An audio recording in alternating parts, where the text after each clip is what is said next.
Bible చెప్తుంది ఏమనంటే 140 కీర్తన 13వ వచనాన్ని మనం చదివితే, నిశ్చయముగా నీతిమంతులు కృతజ్ఞతాస్తుతులు చెల్లించుదురు, యథార్థవంతులు ఆయన సన్నిధిని నివసించుదురు అంటాడు. ఎవరు చెప్తారట? 140 కీర్తన 13వ వచనం చివరి వచనం అదేనండి. దాంట్లో మనం చదివితే మాట ఉంటుంది, ఎవరు కృతజ్ఞత చెల్లిస్తారంటే కృతజ్ఞత చెల్లించే వారిని బైబిల్ ఏమంటుంది? అసలు కృతజ్ఞత భావం కలిగిన వ్యక్తుల్ని దేవుడు ఏమని పరిగణలోకి తీసుకుంటున్నాడు, వాళ్ళు ఏమంటున్నాడు అని ఆలోచిస్తే, కృతజ్ఞత ఎవరైతే చెబుతారో, కృతజ్ఞత భావంతో ఎవరైతే బ్రతుకుతారో, కృతజ్ఞత స్తుతులు ఎవరైతే దేవదేవునికి చెల్లిస్తారో వాళ్ళు ఎవరట? వాళ్ళు నీతిమంతులట, వాళ్ళు యథార్థవంతులట. అంటే యథార్థవంతులు అయితేనే, నీతిమంతులు అయితేనే వాళ్ళు ఏం చేస్తారు? పొందిన మేలును మరిచిపోకుండా కృతజ్ఞతలు తెలియజేస్తారు. ఇప్పుడే మీరు వచనం చదివారు, దేవుడు ఎన్నో చేశాడు, అయినను ఆయన కార్యములు వాళ్ళు వెంటనే మరిచిపోయారని 106వ కీర్తనలో బైబిల్ పట్టణం మీరు చదివారు.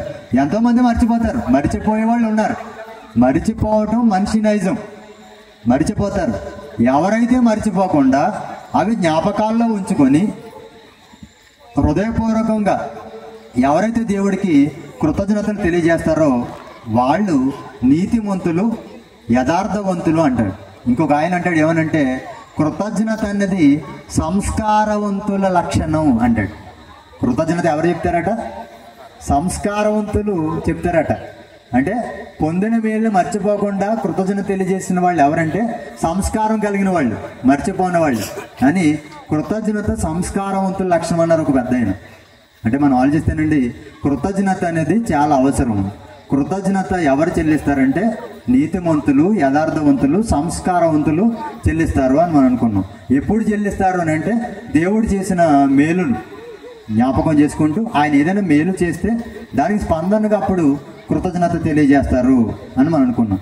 కృతజ్ఞత చెల్లించడం వల్ల ఏం జరుగుతుంది అన్నది కూడా మనం ఆలోచిస్తున్నాం. అసలు దేవుడు చేశాడు మేలు, దేవుడు చేసిన మేలుకి మళ్ళా మనిషి కృతజ్ఞత చెల్లిస్తున్నాడు. ఈ కృతజ్ఞత స్తుతులు దేవుడికి చెల్లించడం వలన, ఈ కృతజ్ఞత కూడికలు ఏర్పాటు చేయడం వలన ఏం జరుగుతుంది అన్నది ఆలోచిస్తే దేవుని నామం ఘనపరచబడుతుందట. దేవుని నామం ఏమవుతుంది? ఘనపరచబడుతుందని 69వ కీర్తన 30వ వచనం చెప్తాడు. ఏమనంటే, కృతజ్ఞత స్తుతులతో నేను ఆయనను ఘనపరిచెదను అంటాడండి. 69:30లో కీర్తన గ్రంథంలో కృతజ్ఞతా స్తుతులతో దేవుణ్ణి ఘనపరచరట. అంటే దేవుణ్ణి ఘనపరచాలి అని అంటే ఒక మనిషి కృతజ్ఞతా స్తుతులు చెల్లించాలి. ఇకపోతే దేవుని మహిమపరచాలన్నా కూడా కృతజ్ఞతా స్తుతులు చెల్లించాలి. 10 మంది కుష్ఠరోగులు వచ్చారు, అందరూ బాగుపడ్డారు. వారిలో ఒక్కడే తిరిగి యేసుక్రీస్తు వారి దగ్గరికి వచ్చారు. యేసుక్రీస్తు వారి పాదాల మీద పడి గొప్ప శబ్దముతో ఆయనకి కృతజ్ఞతాస్తుతులు చెల్లిస్తుంటే అప్పుడు యేసుక్రీస్తు వారు అంటున్నారు ఏమని, ఇతను తప్ప ఇంకెవరు తిరిగి రాలేదా? మిగిలిన 90 ఎక్కడ అని చెప్పి ఈ అన్యుడు తప్ప దేవుని మహిమపరచడానికి ఇంకెవడూ రాలేదంటాడు. అంటే కృతజ్ఞతాస్తుతులు చెల్లించటం వలన దేవుడు మహిమపరచబడతాడు అని స్వయంగా యేసుక్రీస్తు వారు చెప్తున్నారు. ఎక్కడ ఉంటుందంటే ఆ మాట లోకాసు వార్త 17వ అధ్యాయము 16, 17 వచనాలు చదువుకుంటే మీకు అక్కడ అర్థమవుతుంటుంది. అంటే ఇంతవరకు నేను చెప్పిన ఈ 2 మాటల్లో కృతజ్ఞత వలన దేవుని నామం ఘనపరచబడుతుంది, కృతజ్ఞత వలన దేవుని నామం మహిమపరచబడుతుంది. కనుక దేవుని ద్వారా మేలులు పొందిన వ్యక్తి బాధ్యత ఏంటంటే ఆ మేలు చేసిన దేవాదేవుని నామాన్ని ఘనపరచటం, మహిమపరచటం. అందుకనే 136 కీర్తన ప్రారంభం నుండి మనం చదువుతుంటే యెహోవా దయాళుడు, ఆయనకు కృతజ్ఞతాస్తుతులు చెల్లించండి, దేవాదేవునికి కృతజ్ఞతాస్తుతులు చెల్లించండి, ప్రభువుల ప్రభువునకు కృతజ్ఞతాస్తుతులు చెల్లించుడి అంటాడు. 1వ వచనం, 2వ వచనం, 3వ వచనం ప్రారంభం నుండి మనం చదువుతుంటే ప్రతి వచనంలో కూడా దేవునికి కృతజ్ఞతాస్తుతులు చెల్లించండి అంటున్నాడు. ఎందుకు చెల్లించాలి అని అంటే 23వ వచనం చెప్తున్నాడు అక్కడ 136 కీర్తన 23వ వచనంలో. ఎందుకంటే మనము దీనదశలో ఉన్నప్పుడు ఆయన మనలను జ్ఞాపకము చేసుకొనెను అంటున్నాడు. దేవుడు మనం ఎన్నో రకాలుగా దీన పరిస్థితుల్లో ఉంటున్నప్పుడు ఆ దీన స్థితిలో మనల్ని జ్ఞాపకం చేసుకుని ఉన్నత స్థితిలోనికి నడిపించాడు. చాలా దీన స్థితిలో మనం ఉంటున్నప్పుడు కాలక్రమేణా మనల్ని ఏం చేశాడంటే దేవుడు మెరుగైన స్థితిలోనికి తీసుకొచ్చాడు. ఉన్న స్థితి నుంచి ఉన్నత స్థితిలోనికి నడిపించాడు దేవుడు.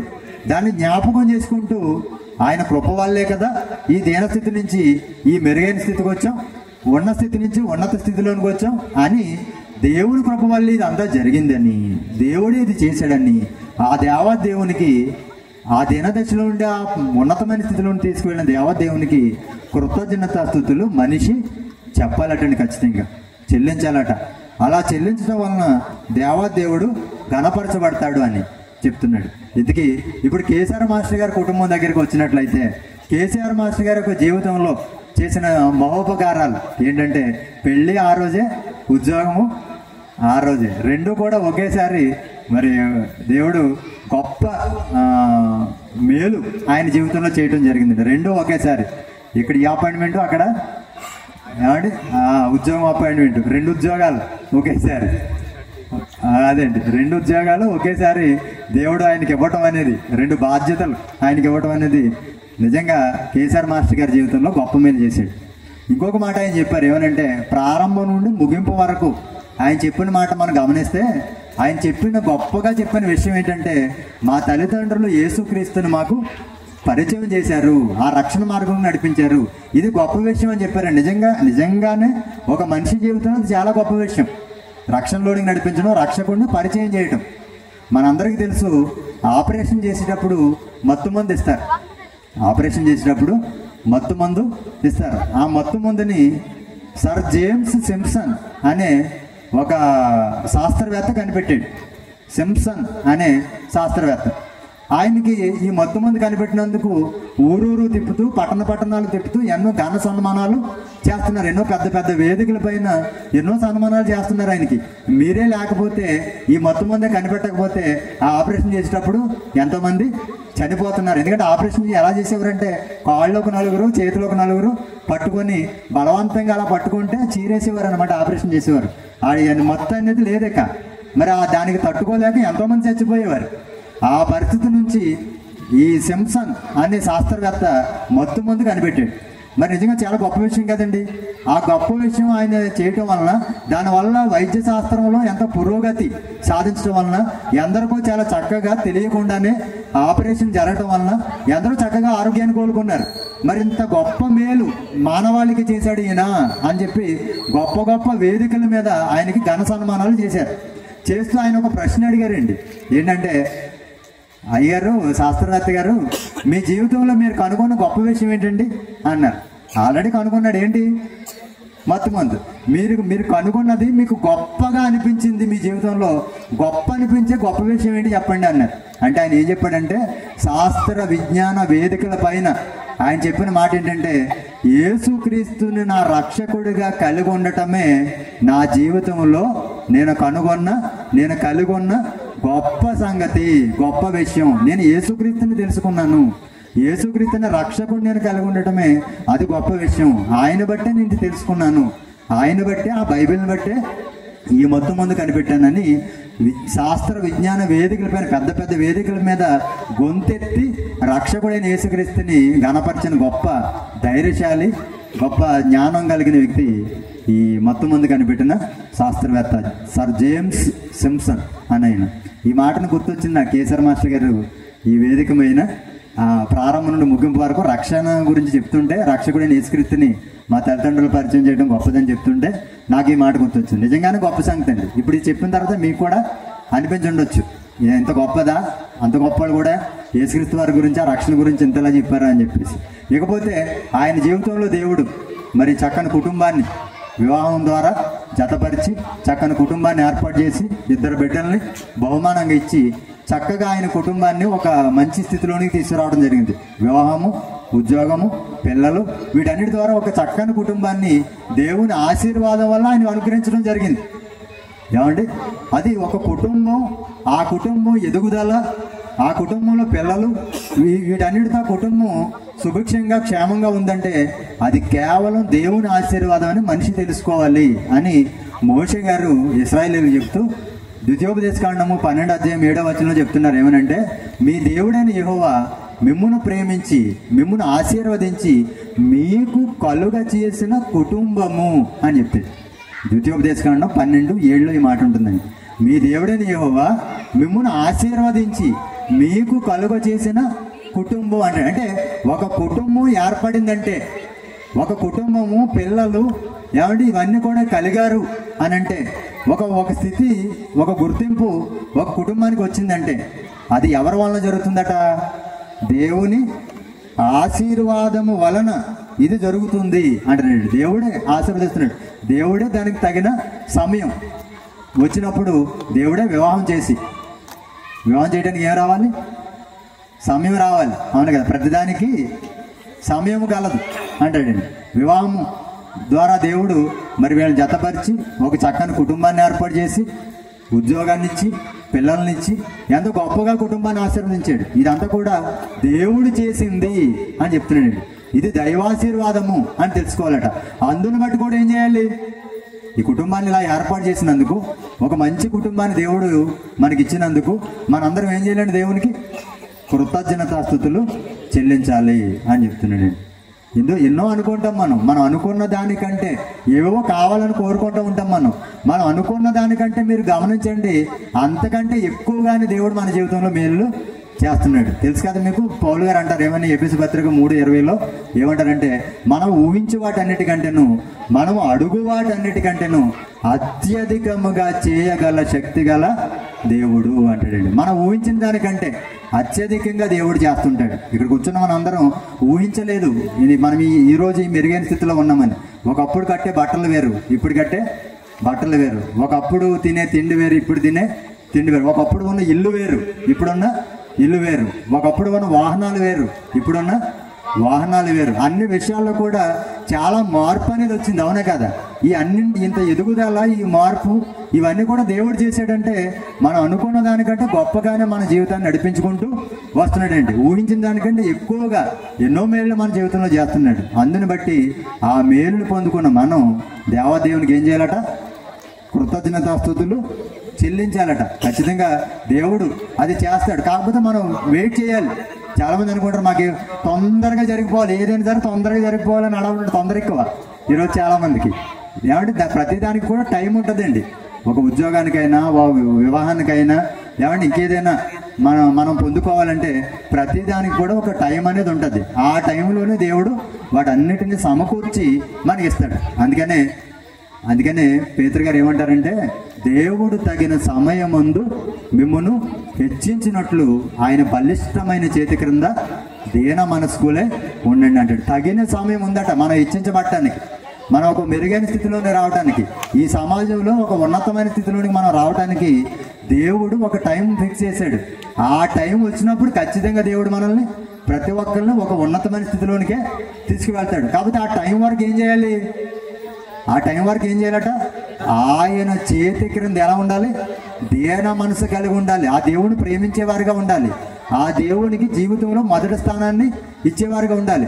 ఏమిచ్చినా ఇవ్వకపోయినా కృతజ్ఞతా భావం కలిగిన వారుగా ఉండాలి. దేవుని పట్ల అపారమైన భక్తి శ్రద్ధలు కలిగిన వారుగా ఉండాలి. అలా ఎవరైతే ఉంటారో వాళ్ళని ఒక టైం వచ్చినప్పుడు తగిన సమయం ముందు దేవుడు ఏం చేస్తాడట? హెచ్చిస్తాడటండి. అప్పుడప్పుడు అంటుంటారు కదండి, నాకు టైం వస్తుంది అంటుంటారు. అవునా కదా? మాకు టైం వస్తుంది, అప్పుడు చూస్తామంటుంటారు. టైం ఉంటుందట, ప్రతిదానికి ఏముంటుంది? టైం ఉంటుంది. దేవుడు హెచ్చించే టైం ఉంది.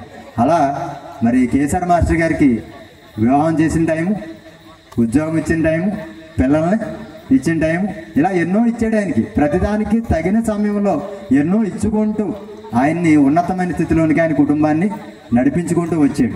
అందుని బట్టి ప్రతి మనిషి ఏం చేయాలట?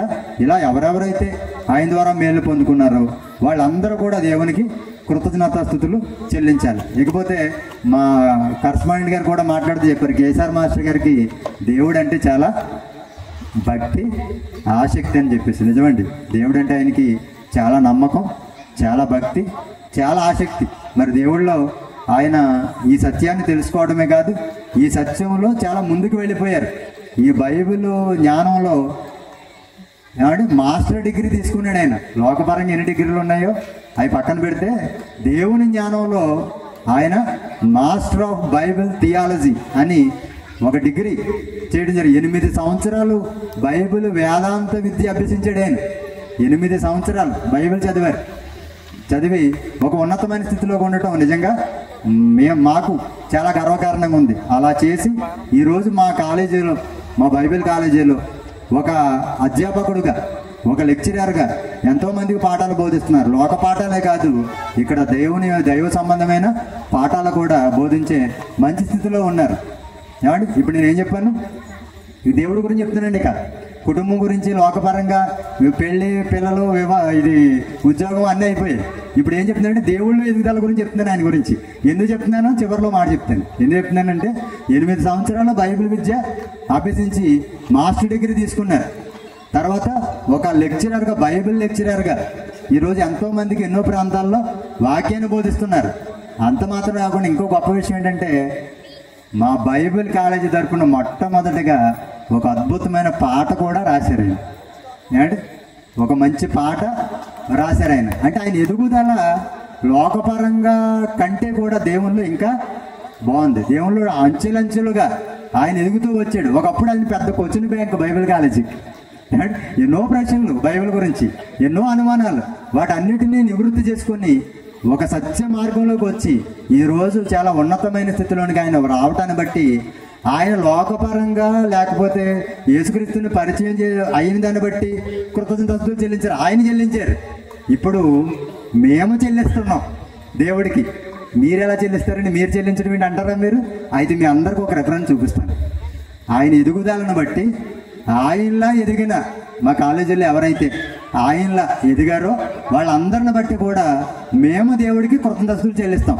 అలా చెల్లించాలా అని అంటే అపోస్తలుడైన పౌలు గారు ఒక మాట చెప్పారు. కొరింథీ సంఘానికి ఉత్తరాన్ని రాస్తూ కొరింథీయులకు రాసిన మొదటి పత్రిక 1వ అధ్యాయం 4వ వచనంలో ఆయన ఒక మాట చెప్పారు. అందరూ చదవండి. అందుని బట్టి మేము ఆయనకి కృతజ్ఞతలు చెల్లిస్తున్నాం. క్రీస్తు యేసు నందు మీకు అనుగ్రహింపబడిన దేవుని కృపను చూచి మీ విషయమై మా దేవునికి మానక ఎల్లప్పుడూ కృతజ్ఞతాస్తుతులు చెల్లించుచున్నాను అంటాడు. అపోస్తలుడైన పౌలు గారి యొక్క శిక్షణలో, అపోస్తలుడైన పౌలు గారి యొక్క బోధన ద్వారా ఎవరైతే క్రీస్తు మార్గంలోనికి వచ్చి, ఈ సత్యంలోనికి వచ్చి, ఎవరైతే అంచెలంచెలుగా ఈ దేవునిలో ఎదిగారో వాళ్ళని బట్టి అపోస్తలుడైన పౌలు గారు ఏం చేస్తున్నారట? అపోస్తలుడైన పౌలు గారిని బట్టి పౌలు గారు చెల్లించట్లేదు ఇక్కడ కృతజ్ఞతలు. ఎవరిని బట్టి పౌలు గారు దేవుడికి కృతజ్ఞతలు చెప్తున్నారు?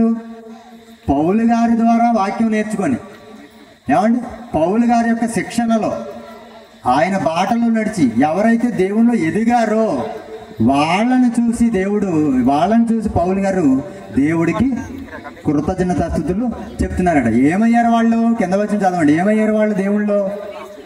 క్రీస్తును వచ్చిన సాక్ష్యము మీలో స్థిరపరచబడినందున ఆయన యందు మీరు ప్రతి విషయంలోనూ, అనగా సమస్త ఉపదేశములోను, సమస్త జ్ఞానములోను ఐశ్వర్యవంతులైతిరి. ఏమయ్యారట? ఎందుకయ్యా పౌలు గారు మీరు మిగిలిన వాళ్ళ గురించి థ్యాంక్స్ చెప్తున్నారు?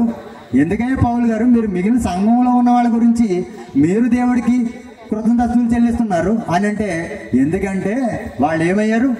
వాళ్ళ దేవుని జ్ఞానంలో గొప్పవాళ్ళు అయ్యారు.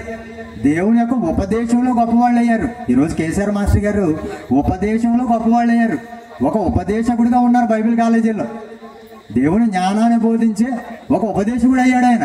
అందుని బట్టి ఏం చేయాలి మీరు? ఆ రోజు పౌలు గారు చెప్తే, ఆ రోజు ఉపదేశకులుగా ఉన్న వాళ్ళు చూసి పౌలు గారు చెప్పారు దేవుడికి కృతజ్ఞతలు. ఈ రోజు ఉపదేశకులుగా ఉన్న ఒక కేసీఆర్ మాస్టర్ గారి గురించి కానీ, ఈ రోజు ఎంతమంది అయితే లెక్చరర్స్ ఉన్నారు మా దాంట్లో, వాళ్ళందరిని బట్టి మేము ఏం చేస్తున్నాం? కృతజ్ఞతాస్తుతులు దేవునికి ప్రతిరోజు చెప్తున్నాం. ఏమండి? ఉపదేశంలోను, దేవుని యొక్క సమస్త జ్ఞానములోను ఎదిగారట. చాలా సంపాదించారట జ్ఞానం. ఎన్నో విషయాలు తెలుసుకున్నారట. దేవునిలో వాళ్ళ జ్ఞాన సంపద కలిగి ఉండటం వలన వాళ్ళ ఎదుగుదల చూసి, వాళ్ళ దేవునిలో గొప్పగా ఉత్తములుగా మారటం చూసి మేము వాళ్ళని బట్టి ఏం చేస్తున్నాం? దేవునికి కృతజ్ఞతాస్తుతులు మానకుండా చెల్లిస్తున్నాము. దేవా, ఎంత గొప్పగా తయారు చేసావు నీ కృపను బట్టి అని చెప్పేసి ఈరోజు మేము కూడా కేసీఆర్ మాస్టర్ గారి యొక్క ఎదుగుదల దేవుల్లో చూసి, ఆయన డిగ్రీ చేయడంలో కానీ, పాఠాలు బోధించడం కానీ, పాట రాయటంలో కానీ, వీటన్నింటిలో ఆయన ఎదుగుదల చూసి మరొకసారి సభాముఖంగా ఆయన బట్టి దేవునికి మేము కృతజ్ఞతలు చెల్లిస్తూ మరి మీరందరూ కూడా దేవుళ్ళు అలా ఎదగాలని మనస్ఫూర్తిగా కోరుకుంటూ ఇంత శ్రద్ధగా ఈ మాటలు విని మీ అందరికీ పేరు పైన హృదయపూర్వక ధన్యవాదాలు తెలుపుకుంటూ సెలవు తీసుకుంటాం. Thank you.